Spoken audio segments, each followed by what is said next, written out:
ഇന്നത്തെ മലയാള പത്രങ്ങളിലെ ദേശാഭിമാനി ഒഴികെയുള്ള മറ്റ് പ്രമുഖ പത്രങ്ങളിലെ ഒരു വാർത്ത വായിച്ചിട്ട് മലയാളികൾ ഞെട്ടിത്തെറിച്ച ദിവസമാണ് രാവിലെ വീട്ടിൽ വരുന്ന പത്രം വായിച്ചിട്ട്. എന്ന് പറഞ്ഞു കഴിഞ്ഞാൽ എന്തായിരുന്നു വാർത്ത? വാർത്തയല്ല, വ്യാജ വാർത്ത. വാർത്തയെന്ന് തോന്നിപ്പിക്കുന്ന രൂപത്തിലുള്ള മാർക്കറ്റിംഗ് ഫീച്ചർ. ഫെബ്രുവരി 1 മുതൽ പേപ്പർ കറൻസി നിരോധിക്കുന്നു ഈ രാജ്യത്ത്. അപ്പോൾ ഇപ്പോൾ കയ്യിലുള്ള പേപ്പർ കറൻസി എന്ന് പറഞ്ഞാൽ അറിയാമല്ലോ, നമ്മുടെ കയ്യിലുള്ള നോട്ടുകളെല്ലാം ഫെബ്രുവരി 1 മുതൽ നിരോധിക്കുന്നു. പിന്നെ ഫെബ്രുവരി 15 വരെ കേരള നോട്ടുകൾ മാറ്റിയെടുക്കാനുള്ള അവസരമുണ്ട്.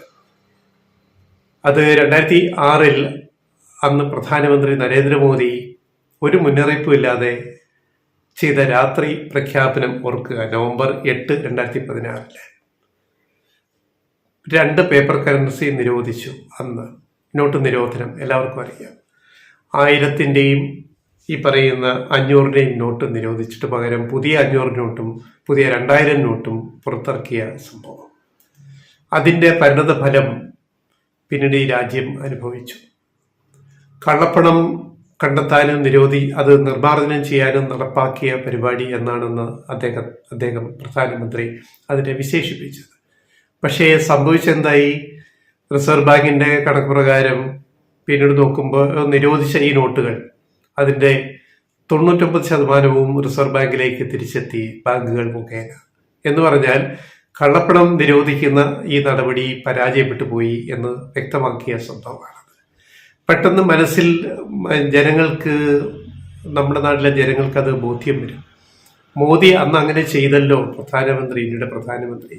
അപ്പൊ ഇതും ശരിയാണോ എന്ന രൂപത്തിൽ ഈ വാർത്തയുടെ രൂപത്തിൽ കൊടുത്തിരിക്കുന്ന മാർക്കറ്റിംഗ് ഫീച്ചർ ദേശാഭിമാനി ഒഴികെ എല്ലാ പത്രങ്ങളിലും, മനോരമ, മാതൃഭൂമി ഉൾപ്പെടെ നമുക്കറിയാം. പ്രചാരത്തിൽ 1-ാം സ്ഥാനത്ത് മനോരമ, 2-ാം സ്ഥാനത്ത് മാതൃഭൂമി, 3-ാം സ്ഥാനത്ത് ദേശാഭിമാനി. പക്ഷെ ദേശാഭിമാനി പരസ്യം സ്വീകരിച്ചില്ല, ദേശാഭിമാനി കൊടുത്തിട്ടില്ല.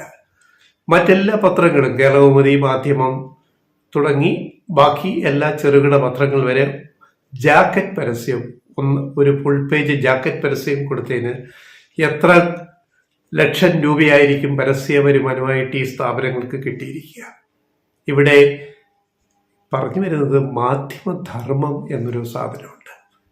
അത് എന്തേ മനോരമ മറന്നുപോയി, മാതൃഭൂമി മറന്നുപോയി, ദേശാഭിമാനി മറന്നില്ല, കേരളകൗമുദി എന്തുകൊണ്ട് മറന്നുപോയി, മാധ്യമം എന്തുകൊണ്ട് മറന്നുപോയി, മംഗളം എന്തുകൊണ്ട് മറന്നുപോയി, പേര് എല്ലാം പറയുന്നില്ല, മറ്റു പത്രങ്ങൾ എന്തുകൊണ്ട് മറന്നുപോയി? അപ്പൊ ഇതിന് കാശ് കിട്ടുമെങ്കിൽ ഏത് തോന്നിയാസവും പരസ്യമല്ല വാർത്താ രൂപത്തിൽ കൊടുത്തിട്ട് പരസ്യത്തിന് കാശ് വാങ്ങാമെന്നുള്ള ഒരു നിലയിലേക്ക് നമ്മുടെ മാധ്യമ മാർക്കറ്റിംഗ് പോയിരിക്കുന്നു എന്നാണ് ഈ സംഭവം തെളിയിച്ചത്. ഇതിന്റെ പൊട്ടത്തരം മനസ്സിലാക്കാതെ ചിലർ ഏറ്റെടുത്തു. നമ്മുടെ മരമുറി ചാനലിന്റെ ഇപ്പോഴത്തെ പ്രധാന അവതാരകൻ ഡോക്ടർ അരുൺകുമാർ ഇതിനെപ്പറ്റി രാവിലെ പ്രഭാത ചർച്ച മരമുറി ചാനൽ എന്ന് പറഞ്ഞാൽ മരമുറി മുതലാളിമാരുടെ ചാനൽ അറിയാവുന്ന റിപ്പോർട്ടർ TV. അവിടെ ഡോക്ടർ അരുൺകുമാർ ഇത് ചർച്ചയാക്കിയിരിക്കുകയാണ് പ്രധാന വിഷയമായിട്ട് രാവിലെ. ഈ ഡോക്ടർ അരുൺകുമാറിന് ഡോക്ടറേറ്റ് കൊടുത്തത് ആരാണ്? കേരള യൂണിവേഴ്സിറ്റി ആണോ? അദ്ദേഹം ഈ മാധ്യമ പ്രവർത്തനത്തിലേക്ക് വരുന്നതിന് മുമ്പ് കേരള സർവകലാശാലയുടെ പൊളിറ്റിക്കൽ സയൻസ് വിഭാഗത്തിലെ ലെക്ചറായിരുന്നു എന്നാണ് ഞാൻ കേട്ടിട്ടുള്ളത്. ഞാൻ അവിടുത്തെ ഒരു പൂർവ്വ വിദ്യാർത്ഥിയാണ്, ഗവേഷകനാണ്. അവിടെ PGയും MPhilലും ഒക്കെ ചെയ്ത ഒരാളെന്ന് നിലയ്ക്ക് ഞാൻ ചോദിക്കുകയാണ്, ഇത്തരം പൊട്ടത്തരം ഈ ഡോക്ടർ അരുൺകുമാറിനൊക്കെ എങ്ങനെ ചെയ്യാൻ പറ്റുന്നു? ഒരു സാമാന്യ ബുദ്ധി ഇല്ലാതെ അതേപ്പറ്റി രാവിലെ ചർച്ച. അദ്ദേഹം ഇത് സത്യമായിട്ട് വിശ്വസിച്ച് അദ്ദേഹം അവതരിപ്പിക്കുകയാണ്. അദ്ദേഹമല്ല, വേറെ പലരും ഉണ്ട്. ഞാനൊരു സാമ്പിൾ പറഞ്ഞതേ ഉള്ളൂ. ഇന്ത്യ ഡിജിറ്റൽ വിപ്ലവത്തിലേക്ക്, പേപ്പർ കറൻസി ഇനിയില്ല. ഫെബ്രുവരി 1 മുതൽ 15-നുള്ളിൽ കയ്യിലുള്ള നോട്ടുകൾ മാറിയിട്ട് നമ്മൾ നേരെ ഡിജിറ്റൽ കറൻസിയിലേക്ക്, എല്ലാം പിന്നെ Paytm, ഗൂഗിൾ പേ, മറ്റേ മറിച്ചത് അങ്ങനെയുള്ളതിലേക്ക് നമ്മൾ പോവുക. ഒരു വിപ്ലവകരമായ മാറ്റം രാജ്യത്ത് വരാൻ പോകുന്നു എന്നും പറഞ്ഞിട്ട് ഈ പൊട്ടൻ അവതാരകൻ, ഞാൻ പൊട്ടൻ എന്ന് വിളിക്കുന്നത് ഒരു സാമാന്യ ബുദ്ധി ഉണ്ടെങ്കിൽ ഇത് മാർക്കറ്റിംഗ് ഫീച്ചറാണെന്ന് അതിന്റെ താഴെ ആരും ശ്രദ്ധിക്കാതെ എഴുതി വെച്ചിട്ടുണ്ട്. ഇത് മാർക്കറ്റിംഗ് ഫീച്ചർ. അതെങ്കിലും നോക്കി ബുദ്ധി ഉദിക്കണ്ടേ? രാവിലെ ടെലിവിഷനിൽ വന്നിരുന്നിട്ട്, ന്യൂസ് ചാനലിൽ വന്നിട്ട് ഇങ്ങനെ ഒരു കാര്യം ചെയ്യും. സത്യം പറഞ്ഞാൽ കഷ്ടന്നു നമ്മുടെ കേരളത്തിലെ മാധ്യമ പ്രവർത്തനങ്ങൾ, പത്രമായാലും ചാനലായാലും എവിടേക്ക് പോകുന്നു എന്നുള്ളത്. വേറിട്ട് നിൽക്കുന്നത് ദേശാഭിമാനിയാണ്. കേരളത്തിലെ പ്രചാരത്തിൽ മൂന്നാമത് നിൽക്കുന്ന ലക്ഷക്കണക്കിന് വരിക്കാരുള്ള പത്രമാണ് ദേശാഭിമാനി.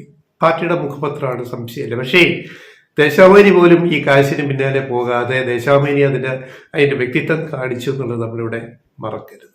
എന്തായാലും ഈ ആഘോഷിച്ചവർ ഇനി തിരിച്ചറിഞ്ഞല്ലോ കാര്യങ്ങൾ. എങ്ങനെയാണ് ഒരു വാർത്ത അല്ലാത്ത ഒരു മാർക്കറ്റിംഗ് ഫീച്ചർ വാർത്തയാക്കി അവതരിപ്പിച്ചിട്ട് വായനക്കാരെ, പ്രേക്ഷകരെ തെറ്റിദ്ധരിപ്പിക്കാം എന്നുള്ളതിന് ഏറ്റവും ഒടുവിലത്തെ എക്സാമ്പിളാണ് ജെയിൻ യൂണിവേഴ്സിറ്റിയുടെ ഈ പേപ്പർ കറൻസി നിരോധന സംഭവം. കൊച്ചി ആസ്ഥാനമായി പ്രവർത്തിക്കുന്ന ജെയിൻ യൂണിവേഴ്സിറ്റിയുടെ പരസ്യമാണ് ഈ വന്നത്. ഈ പത്രങ്ങളെല്ലാം ലക്ഷക്കണക്കിന് അതിന് പരസ്യ വരുമാനം വാങ്ങിയിട്ടാണല്ലോ പരസ്യം കൊടുക്കുന്നത്.